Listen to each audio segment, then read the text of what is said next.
welcome to this month's episode of The Charge, Zapmappers' update into all things EV charging, data and insights. So it's the first half of the year has finished. Jade, how are the numbers looking?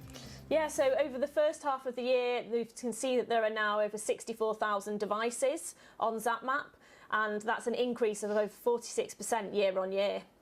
Pretty good percentage increase, and I know also the pace of charging installations have increased. So 2022, there were 900 chargers on average installed every month.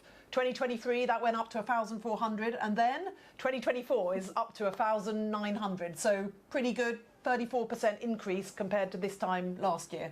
Yeah, a really big increase in the pace of installation. And when you look at all the chargers that are out there, as we know, not all chargers are created equal.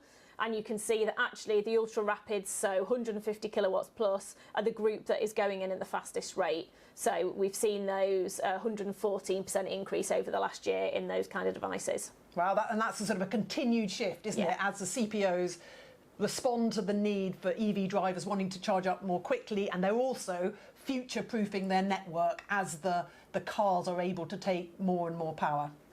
Yeah, definitely we've seen that change. And then the other thing that kind of links into that is the hubs. So with 6 or more devices that are rapid or ultra rapid, and we've seen another 120 of those go in this year so far. Brilliant, yeah, so I think overall very positive story, especially on that en route charging. Yeah. But moving on from the numbers, today walking into work I'm feeling very positive and upbeat with the new government in place, and not only is the Labour government in place but also there's 4 Green MPs. So we know that Labour are keen on EVs, it's a key plank of their net zero strategy.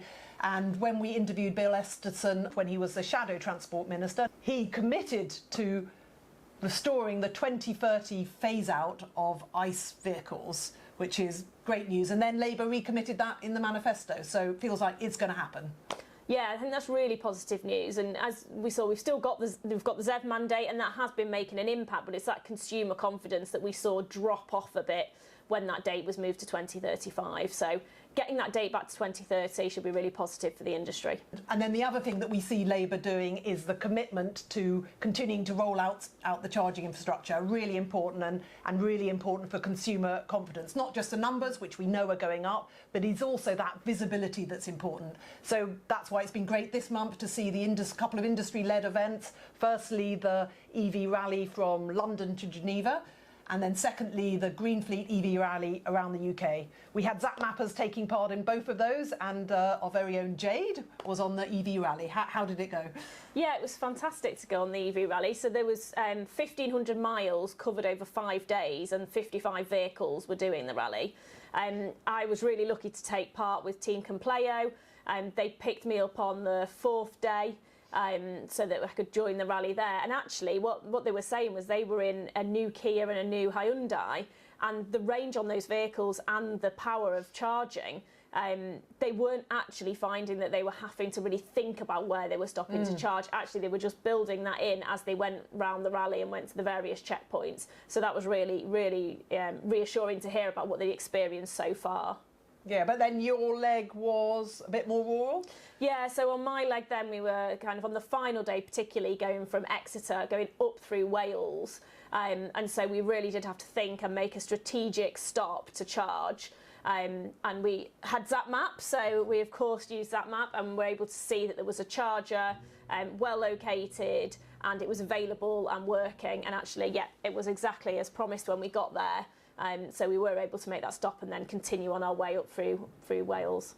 Great, so it sounds like a good experience. And I have been watching the posts on LinkedIn, and I saw that Quentin Wilson, sort of at the other end of the scale, he's been driving a Tesla with 250,000 miles already on the clock, and he had no challenges, 250 miles on a single charge up. So, you know, that's also good to see. Yeah, it's really good to see that not only the new vehicles can cope with this, but also the older ones. Yeah. And we had everything on this rally, a whole spectrum. Like so there was a HGV that was carrying 40 tonnes, and that was there. I saw that charging at the Oxford Super Hub. That was amazing. And then we had Sam Clark on a motorbike doing the whole thing and just using AC charging. So pretty amazing to get everything covered during those 5 days. Wow, well, I have been seeing all those posts on LinkedIn. I've been having a bit of FOMO, I must admit, but next week I'm going to be going to the ever excellent EV Summit in Oxford, where we'll be talking all things EV, and I think there's a bit of a link with the rally.